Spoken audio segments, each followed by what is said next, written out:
माननीय बहन जी ने काम किया वो सभी बिरादरी के हित में ध्यान में रखते हुए काम किया, और अखिलेश यादव जी ने जो काम किया था उसके बाद वो किसी जाति विशेष के हित को ध्यान में रखते हुए किया था। जब बहन जी सब समाज के लिए काम कर रही थी तो बहुत से लोग सोच रहे थे कि यार बहन जी मुलायम सिंह की तरह काम क्यों नहीं करती। समझ रहे ना बात आप लोग? समझ रहे है ना? लेकिन उसका फल आज मिल रहा है।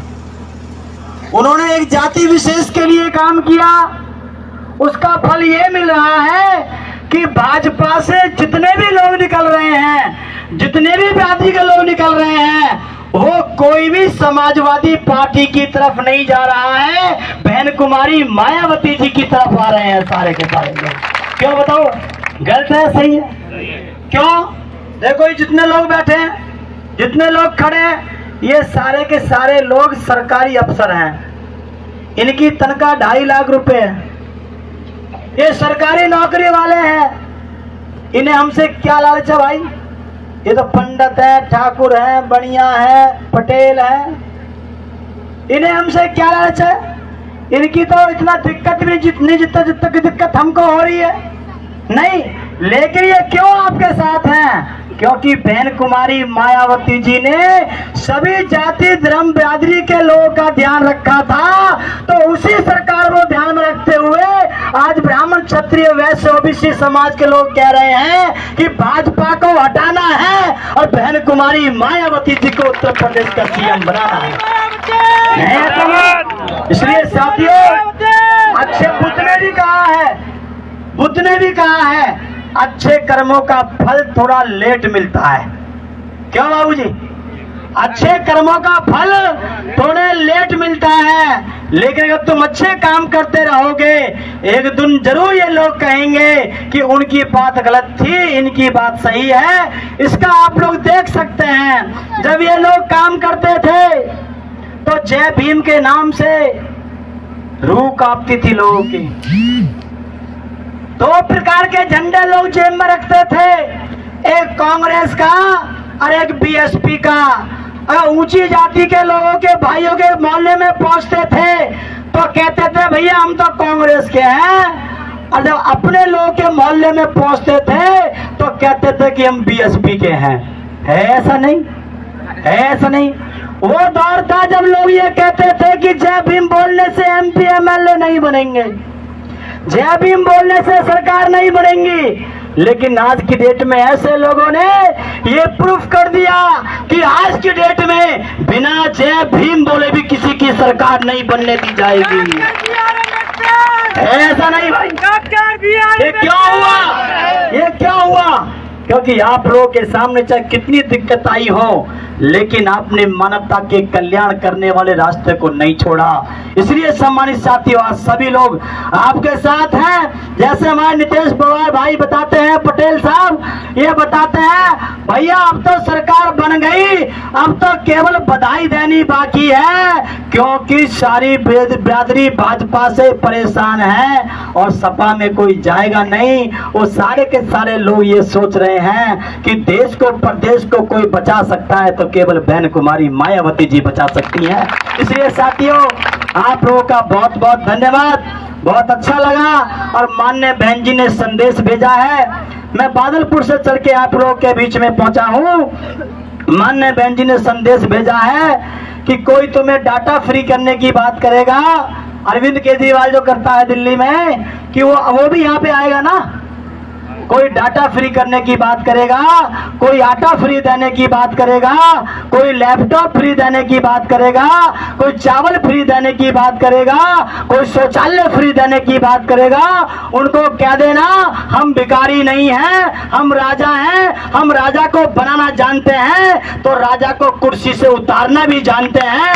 हम लोग कोई गुलाम नहीं है, हम कोई भिखारी नहीं है। बहन कुमारी मायावती जी ने संदेश भेजा है, जाओ सब समाज के भाइयों को समझाओ कि बहन जी की सरकार बनाओ, हम तुमको शिक्षा फ्री देंगे, हम तुम्हें रोजगार फ्री देंगे। जब तुम्हारे घर में तनख्वाह आएगी तो शौचालय खुद बनवा लेना, और बाकी काम तो अच्छे अच्छे बहन जी करती हैं, जो कि हमारे भारती साहब ने आप लोगों को बताया। इसलिए सम्मानित साथियों, बेफिक्र रहो, बहुत अच्छे माहौल है और 2-4-6 महीने की बात है, मान्य बहन जी 5वीं बार फिर से उत्तर प्रदेश की कुर्सी पे बैठेंगी। उसके बाद हम लोग फिर से आपके गांव में आएंगे, पूरे देश के लोग खुशी मनाएंगे और फिर उस यात्रा को हम लोग कश्मीर से कन्याकुमारी तक लेकर के जाएंगे और मान्य बहन जी को इस देश का प्रधानमंत्री भी बना करके देंगे साहब कांसी राम जी के रास्ते पर चलते हुए। इसलिए बहुत खुशी की बात है साथियों। मैं समझता हूँ ये कोई छोटी मोटी बात नहीं है कि एक आदमी वहां से चला और एक आवाज लगाई कि चलो वहां पहुंचो। ये कोई छोटी मोटी बात नहीं है, ये आपके समाज की एकता है जिसको पूरा देश मानता है नहीं। वरना अखिलेश यादव जी ने गठबंधन किया था, अभी किया था ना चुनाव में, लोकसभा में, लेकिन उनकी दादी ने उनकी बात नहीं मानी। उनके कहने से बीएसपी को वोट नहीं दिया, भाजपा तक को वोट दे दिया, लेकिन बहन कुमारी मायावती जी ने एक आवाज लगाई, अगर मुझको नेता मानते हो तो मेरे कहने से अखिलेश यादव को वोट देना, और वोट दिया समाज के लोगों ने। सम्मानित साथियों, जिस लोगों में इतनी एकता होती है उसको कभी कोई खत्म नहीं कर सकता। इसलिए सम्मानित साथियों, आप लोग बहुत बहुत धन्यवाद के पात्र हैं। आपके ऊपर तो सभी लोग गर्व करते हैं। जैसे हमारे ठाकुर समाज से ठाकुर डॉक्टर प्रोफेसर कृष्ण गोपाल सिंह जी, आप गूगल में डालेंगे तो महाराजा खेत सिंह आप डाल देना, उसके वंश के उस किले से संबंध रखने वाले लोग हैं, आपके बीच में राजा परिवार से आपके बीच में हैं। उन्होंने कहा अगर ये क्षत्रिय, ये बाबा जो है ये क्षत्रिय बोलता है अपने आप को, अगर ये क्षत्रिय इस देश को प्रदेश को बर्बाद करने के लिए काम कर रहा है तो मैं भी ठाकुर क्षत्रिय का बेटा हूँ, इस प्रदेश को बचाने के लिए काम करूंगा, बहन जी को 5वीं बार उत्तर प्रदेश का मुख्यमंत्री बनने के लिए काम करूंगा। तो वो भी 2 मिनट आपके बीच में बात रखेंगे, फिर साहब रखेंगे, फिर हम लोग आपके बीच से चले जाएंगे। बहुत बहुत धन्यवाद। आपसे उम्मीद करता हूं, अभी पीछे हम लोगों ने मीटिंग करी, उन्होंने भी कहा कि हम तख्त भी बदल देंगे, हम ताज भी बदल देंगे। अरे ये आप लोग हमें क्या बर्बाद करोगे, उससे पहले हम तुम्हारी सरकार ही बदल देंगे। धन्यवाद सम्मानित साथियों। कुमारी मायावती, कुमारी मायावती। जय भीम साथियों, साहब ने सभी बातें समझा दी हैं, बस मैं 2 बातें करूंगा। आप बाबा साहब की प्रतिमा को देख रहे हैं, उनका इशारा क्या है? इनका मतलब है कि आपकी नजर संसद पर होनी चाहिए। अब इस देश के हुक्मरान हैं, उन्होंने कहा था अपने घरों की दीवारों पर जाके लिख दो कि आप लोग इस देश के शासक हैं। आपने उनकी बात नहीं मानी उस समय, फिर उसी बात को लेके मान्यवर कांसी राम साहब आए और उन्होंने जो कौम सो रही थी, जो बाबा साहब के विचारों को भूलती जा रही थी, उन विचारों को फिर से जगाया। इसलिए बोला जाता था बाबा तेरी नेक कमाई तूने सोती कौम जगाई। इसी क्रम में आज हमें फिर से लगा कि समाज कहीं बिखर रहा है, बिखराव हो रहा है, तो मान्यवर साहब के विचारों को लेके फिर से आपके बीच में मान्यवर जयप्रकाश साहब आए हैं। उन्होंने फिर से कसम खाई है, प्रतिज्ञा ली है कि इस बार बहन जी को 2022 में प्रदेश का मुख्यमंत्री तो बनाएंगे ही, इसके अलावा जो मान्यवर साहब का जो सपना था कि इस देश का पहला बहुजन प्रधानमंत्री भी हमें बनाना होगा, उसको अधूरे सपने को पूरा भी माननीय जयप्रकाश सिंह पूरा करेंगे। 2024 में बहन जी को इस देश का प्रधानमंत्री भी बनाएंगे। तैयार हो जाओ सभी लोग, आपको किसी के झांसे में नहीं आना है, उन ताकतों से नहीं घबराना है जो देश को तोड़ रही हैं, बांट रही हैं, खत्म कर रही हैं। अगर हम संगठित हैं, हम एक हैं, तो एक दिन वजूद हमारा होगा, सत्ता भी हमारी होगी और शासक भी हम होंगे।